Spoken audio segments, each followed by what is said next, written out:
Hey everybody, how's it going? Good morning. Welcome to Prepper for the Ages. Took off my glasses off of my face. It is March 27th, 2026. We have countdown. It's countdown day. We have 19 days of oil left in our strategic oil reserve. Congratulations. Yeah, we have 19 days left in our strategic reserve. We meaning people in the United States. I apologize if you're looking from abroad. We have 19 days left, and people don't understand this, and I don't know why it's being downplayed in so many, like the news isn't reporting it. We don't have a countdown clock in any of the news stations, but we have 19 days left, and then we're out of the strategic oil. Okay, so the strategic oil reserve in the United States was made for a purpose, and the purpose was that if the oil was cut off from the, let's say, the Strait of Hormuz, the oil was cut off from there, then we wouldn't be instantly at the mercy of whoever cut off the oil. That's the express purpose of this. Now, the strategic oil reserve has been a political football forever because we're supposed to buy low, buy the oil when it's priced low and store it up in the big storage areas. And then when the price is high or for the purposes to the advantage of the United States, then we would start using it or selling it off or whatnot. Now, over the years, people are like, why do we need all this oil? Why do we need all this oil? And they've been selling it off. And yes, presidents over the year, and I will just be general about that, have been flippant about our strategic oil reserves. We have all this thing, we can convert it to money and use it. And so I'll just say it's been the political football for a while now. Yeah, and we might not have this maximum, we have not, might not have begun this war with the maximum oil in the strategic oil reserve, but it's happening. Now, people say, well, Jill, it's no problem. We drill for oil all the time here. We could just open up our drilling fields in the United States and we'll just drill for oil and it'll be our oil and we could use our oil. Well, that's true partly. We can drill for oil. We can get the oil out of the ground.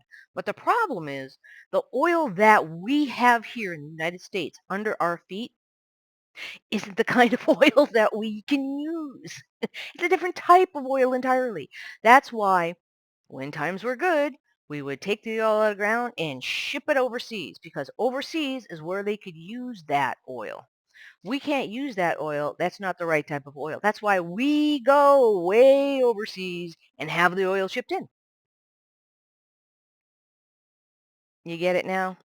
We can drill for all the oil that we want, but we can't, even if we had the refineries to refine it here, it's not the right type of oil. So then we're back to 19 days and counting. Now, if you go looking out on the internet, you will find that there are already countries that have run out of oil that are adversely affected. Everything is shut down because they're out of oil. Yeah, Cuba, but there are other countries. Go look, see what's happening to them and see and say to yourself, how are we so different? They didn't have a strategic oil reserve so that when the Gulf of, what was it, that Gulf, Persian Gulf was shut down, when those tankers were prevented from transiting the Strait of Hormuz, that it instantly affected them. They have run out, and now that things cannot go. The motors cannot go. They can't drive their cars. They can't get gas for heating. They can't get gas for or oil they can't because it's instantly gone. And that's also affecting us. And the reason why it's also affecting us is they're paying through the nose. Let's back up a little bit. Let's say a tanker's managed to get oil that is usable by us and other countries. What happens is it starts going to the United States. And then all of a sudden, the price for that oil gets outbid by another country. So what does that tanker do? Whoop, changes course and goes to the country that will pay more for that oil. And that happens all the time. Go and see. One of the sources you can go to is what's going on with shipping. Yeah, what's going on with shipping. Um, and it's Sal Macagliano's channel. And he will tell you, yes, they will go until they get a better price. And then they will turn that ship and the ship will sail to the other country that can give them the better price for oil. So here we go. We have we are at the mercy of basically capitalism. And so even though we might get an oil tanker to start coming to us, then be outbid and the oil tanker will go elsewhere. And since oil is at a premium and usable oil is at a premium, yeah, it's just market. It's up to the market. And so, yeah, we still have an oil reserve, but the reason why we are still paying more for oil is we are being outbid and being outbid faster than we can compensate. And that's why you see the prices of oil go up, prices of gas go up. On a previous video, I showed you my oil bill, and that was an extraordinary price for that amount of oil. Uh, it was bad. So, needless to say, when I'm home, I'm using the wood stove. My thermostat, because I use oil, my thermostat is cranked down all the way. The only reason why the furnace comes on is to make sure it's warm enough so that the pipes don't freeze. And so you can see in the back, yeah, I'm just going to use the rest of my cord of wood. And I have another cord as well that I've already stacked and is ready to go. But it might be come 20 days, 19 days, it might be at critical phase at this point. So we have other countries that they have instituted work from home. They've instituted, just so many days, so many, I'll totally work from home or so many days work from home and conserving oil, conserving gas. They've reduced the speed limits. They've asked people not to drive. They've asked people not to use oil and gas as an emergency measure. But I don't see that here, and I don't see that here yet. And as a matter of fact, I don't see that there's an upcoming wall. Basically, that we're going to hit a wall when that strategic oil reserve runs out. And I don't see news people, I don't see anchors, I don't see networks, I don't see them talking about it yet.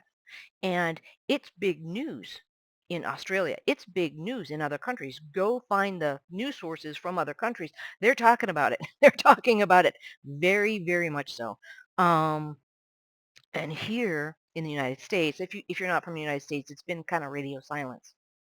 They don't they don't have any news segments on that. They don't mention it. That it's just like, you know, uh they don't want to panic people in the United States. I just think it's just something they don't want the people to panic. So they want to make sure that the people don't panic by not talking about it in a big way. But I'm talking about it. I think it's something that we need to prepare for as a prepper, as somebody that needs to make sure that I have kind of control on my own environment. Jill is interested in controlling her own environment. Yes. Pardon me. But yeah, it's we need to talk about it. We need to think about it. We need to kind of prepare for it, not for panic buying, but for what can the individual do to reduce the oil consumption in their house? Can they work from home? Can they what happens? Can they cut out extraneous trips, social trips, extraneous trips? I think people will staycation more, but they need to think about that now and prepare for that now because people are looking at spring and looking at summer and they're looking at the calendar and they are looking at, oh, what trips can I take? Where can I go? Where can my vacations go? And everybody needs to plan now for what their up and coming obligations or trips are going to be in in the summer. So we've already been told as of this morning. I looked at the news and looked up all of the sources.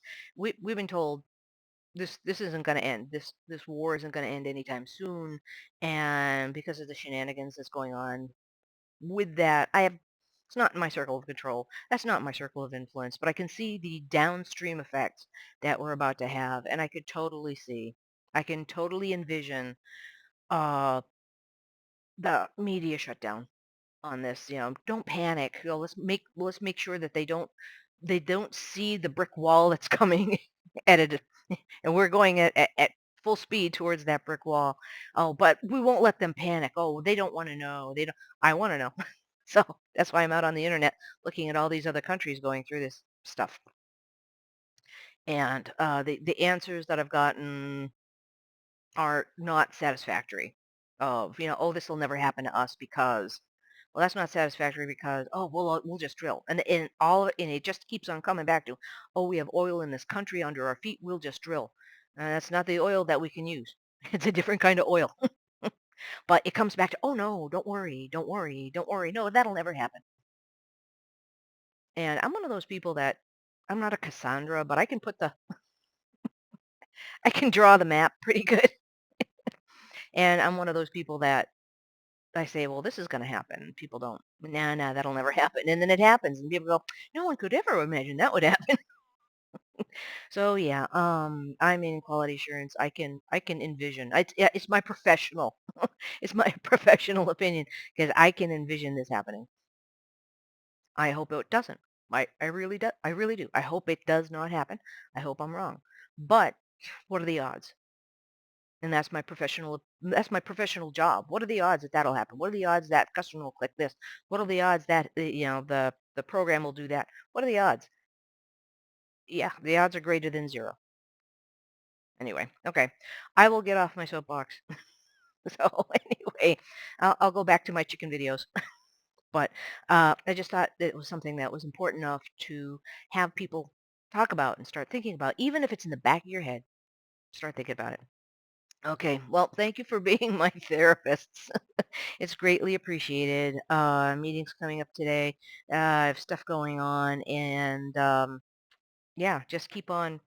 As Martin Midlife Adventure says, keep stacking it to the rafters because things are going to happen. And I think I'm glad that we're coming into summer. I'm glad that we're coming into spring and summer. Otherwise, if everybody was still using their oil and gas to heat, it would be terrible. So people will be uncomfortable after the oil and the gas runs out. People will be uncomfortable, and that's just enough for an uproar in of itself. But I don't think Americans are truly used to biting the bullet at this point. We haven't experienced that in generations, but oh well. Okay, well, I hope this finds you well. Okay. All right. Take care. Bye.